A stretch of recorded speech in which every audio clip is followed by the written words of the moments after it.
नमस्कार, आप देख रहे हैं देशवा न्यूज और मैं हूं आपके साथ कुमार कौशिक। स्वागत है आपका देशवा के क्राइम रिपोर्ट में। आज मैं आप लोगों को बिहार के आपराधिक घटना से रूबरू करा रहा हूं, जिसमें बिहटा लेकर के मैं चल रहा हूं आपको। बिहटा में गुरुवार को बालू माफियाओं के बीच मुठभेड़ हुआ था। उस मुठभेड़ में सैकड़ों राउंड फायरिंग हुई थी, जिसका साक्ष्य पुलिस के पहुंचने पर मिला था। बहुत सारी गोलियां वहां पर बरामद की गई थी, खोखे बरामद किए गए थे। बताया जाता है कि ये बालू माफियाओं के आपसी रंजिश में मुठभेड़ हुआ था, आपस में ही बालू माफिया भिड़ गए थे। अब मैं बात करता हूं बालू माफियाओं की, तो बिहार में बालू माफिया, शराब, ये सब काफी चर्चाओं में रहता है। और बालू की जब बात करें तो बालू जो है वो बिहार में कहा जाता है कि बालू माफियाओं से लगाया जो बालू से जुड़े हुए अधिकारी हैं, आला अधिकारी हैं, सरकार है, सबके लिए बालू जो है वो कुबेर का खजाना माना जाता है। बालू जो है हमेशा ही चर्चा में रहता है। बालू उत्खनन बिहार में सरकारी रूप से बंद है, लेकिन बालू उत्खनन कभी भी बंद नहीं होता। आप हर जगह देख सकते हैं कि बालू लदी हुई गाड़ियां आपको देखने को मिलती हैं, ओवरलोडेड गाड़ियां, और बालू को लेकर के तमाम तरह के घटनाक्रम होते रहते हैं जो चर्चाओं में रहती हैं। बालू जो है कहा जाता है, सूत्रों की अगर माने तो बालू जो है वो माफियाओं के लिए कुबेर का खजाना है, अफसरान के लिए कुबेर का खजाना है। बालू से लोग तेल निकालते हैं, ऐसा भी कहा जाता है। और इसी बालू के खेल में गुरुवार को बिहटा के अमनाबाद में मुठभेड़ हुआ, और उस मुठभेड़ में सूत्रों के द्वारा ये बात कही जा रही है कि 5 लोगों की मौत हो गई। हालांकि पुलिस इसमें एक की ही मौत की पुष्टि कर रही है। पुलिस का मानना है कि बस एक व्यक्ति की मौत हुई है, और वो एक व्यक्ति कौन है? वो है आरा का विमलेश, जिसकी लाश मिली थी। और लोगों की लाश उस समय वहां से नहीं मिली, तो पुलिस ने कह दिया कि बस एक की मौत हुई, बाकी लोगों की पुष्टि पुलिस ने नहीं किया। लेकिन लोगों का कहना है कि मारे गए हैं 5 लोग। बहुत सारे लोगों का कहना है कि 4 लोग मारे गए हैं। बहुत सारे लोग ये कह रहे हैं कि 3 लोग लापता हैं। एक की लाश बरामद हुई, जिसको पोस्टमार्टम के लिए भेज दिया गया। उसकी पहचान विमलेश के रूप में हुआ। विमलेश जो कि आरा का रहने वाला था, उसको गोली लगी थी, उसकी मौत हो गई थी घटनास्थल पर। बाकी 3 लोग जो थे वो लापता थे। अब मैं आज की बात बता रहा हूं।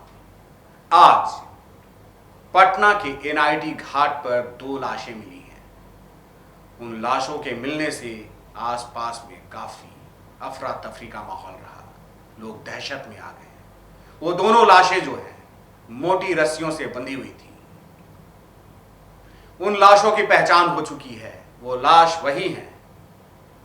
उन 3 लोगों में से 2 लोग हैं जो बिहटा के अमनाबाद से लापता थे, उस मुठभेड़ वाले स्थल से लापता थे। ये वही 2 लोग हैं जिनकी पहचान हो चुकी है। एनआईटी घाट से मिले हुए दोनों लाशों की पहचान हो चुकी है, जिनमें से एक की पहचान मुकेश कुमार उर्फ ललन, पिता विजय सिंह, जिला नालंदा, और दूसरे की पहचान लाल देव राय, पिता नागेश्वर राय, पटना निवासी के रूप में हुई है। ये दोनों वही लोग हैं जो अमनाबाद से लापता थे, मुठभेड़ स्थल से लापता थे, जिनकी पता नहीं चल पाई थी। पुलिस इनकी खोजबीन कर रही थी, और आज इनकी लाश मिली। स्थानीय लोगों ने एनआईटी घाट पर 2 लाशों को देखा आपस में बंधे हुए, और फिर इसकी सूचना पुलिस को दी गई। और पुलिस ने जब लाश को बाहर निकलवाया और देखा गया तो इनको गोलियां लगी हुई थी, और गोली लगने से इनकी मौत हो गई थी। लोगों की बातें ये आ रही हैं, लोग ये कह रहे हैं कि दोनों को वहां पर ही मार दिया गया होगा, और मार करके फिर माफियाओं के द्वारा बालू के बोरे से बांध करके गंगा में फेंक दिया गया होगा, नदी में फेंक दिया गया होगा। बालू जो है किसी तरीके से बोरे से बाहर निकल गया होगा, लाशें बाहर आ गई होंगी और बहते हुए एनआईटी घाट तक चली आई हैं। चूंकि इन दोनों को गोलियां तो लगी ही हैं, दोनों की मौत गोली से हुई है। हालांकि पुलिस जो है इनको पोस्टमार्टम के लिए पीएमसीएच भेज दिया है। अभी एक व्यक्ति की तलाश और जारी है। जैसा कि कहा जा रहा है कि 4 लोग, बहुत सारे लोग कह रहे हैं 5 लोग, लेकिन लोग कह रहे हैं कि 4 लोग। तो 4 अगर हैं तो 3 और लापता हैं। विमलेश की लाश पहले ही मिल चुकी है, तो एक व्यक्ति और गुमशुदा है। एक व्यक्ति की पता अब तक नहीं चली है। लोग कयास ये भी लगा रहे हैं कि माफियाओं के द्वारा मुठभेड़ के बाद इन दोनों लोगों को उठा लिया गया था, उसके बाद इन लोगों को मारा गया। क्योंकि लाशों को देख करके लोगों का ये अनुमान है, पुलिस का ये अनुमान है, लोग ये कयास लगा रहे हैं, अनुमान लगा रहे हैं कि ये लाशें 2-3 दिन पहले, इन लोगों को 2-3 दिन पहले मारा गया होगा। और गुरुवार का मामला है।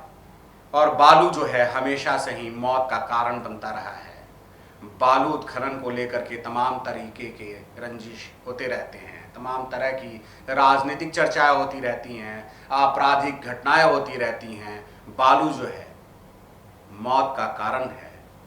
जैसे कि माफियाओं के लिए, अधिकारियों के लिए, सरकार के लिए, सरकार में बैठे हुए सफेद पोशों के लिए जो बालू माफियाओं को संरक्षण देते हैं, उनके लिए बालू कुबेर का खजाना है, वैसे ही आम आवाम के लिए, बालू की तरफ नजर उठाने वालों के लिए ये मौत का कारण भी है।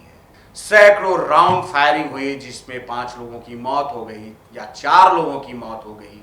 देशवा न्यूज दावा नहीं करता है कि 4 या 5, लेकिन सूत्रों के हवाले से जो खबरें आ रही हैं उनकी अगर बात माने तो 5 या 4 लोगों की मौत हुई, जिनमें से एक की लाश उसी समय बरामद हो गई थी और 3 लोगों को लापता मान लिया गया था। 2 की लाश एनआईटी घाट पटना से आज बरामद हुई है, दोनों की पहचान हो गई है और एक की तलाश जारी है। लेकिन बालू जो है वो सवाल खड़ा करता है सरकार की व्यवस्था पर। सरकार के नुमाइंदगी में जो चल रहा प्रशासन है, जो पुलिस प्रशासन है, जो सुरक्षा व्यवस्था है, जो कानून व्यवस्था है, उस पर सवाल खड़ा करता है कि इतना बड़ा बालू का खेल चल रहा है, फिर इस पर अंकुश क्यों नहीं लगता? इसको संवारने और सजाने की जरूरत है, सरकार पहल क्यों नहीं करती? ये वर्षों से चल रहा खेल जो है उसको विराम क्यों नहीं दिया जाता? ये मौत का तांडव कब तक चलेगा? सवाल बहुत है कि आखिर बालू की खेल में कौन कौन शामिल है, किसको किसको फायदा पहुंचता है, लोग खामोश क्यों हैं? खामोशी का कारण वो बालू में जो छुपा हुआ तेल है, बालू में छुपा हुआ जो कुबेर का खजाना है, कहीं वो तो नहीं, कहीं वो तो नहीं चुप्पी का कारण है। और वो चुप्पी इतने सारे लोगों को अपने में समेट रहा है, मौत के मुंह में ले रहा है, बालू अपने आगोश में ले रहा है। लोग मारे जा रहे हैं, तमाम तरह की घटनाएं होती हैं, लेकिन सरकार चुप है, प्रशासन चुप है, सब खामोश है, सब ने अपनी आंखों को बंद कर लिया है।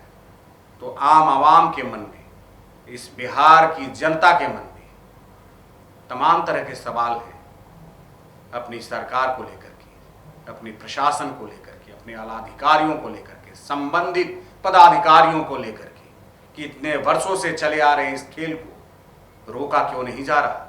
तो अब तक के लिए बस यहीं तक, फिर मिलते हैं नए मुद्दे नए सरोकारों के साथ। तब तक देशवा न्यूज देखते रहिए। अच्छा लगे तो अपना सुझाव देना नहीं भूलिए। नमस्कार। सिर्फ खबर दिखाना देशवा न्यूज का मकसद नहीं, देशवा न्यूज की कोशिश है कि समाज की सूरत बदलनी चाहिए। देशवा न्यूज पर वीडियो देखने के लिए लाइक करें, सब्सक्राइब करें, साथ ही बेल आइकन दबाना न भूलें।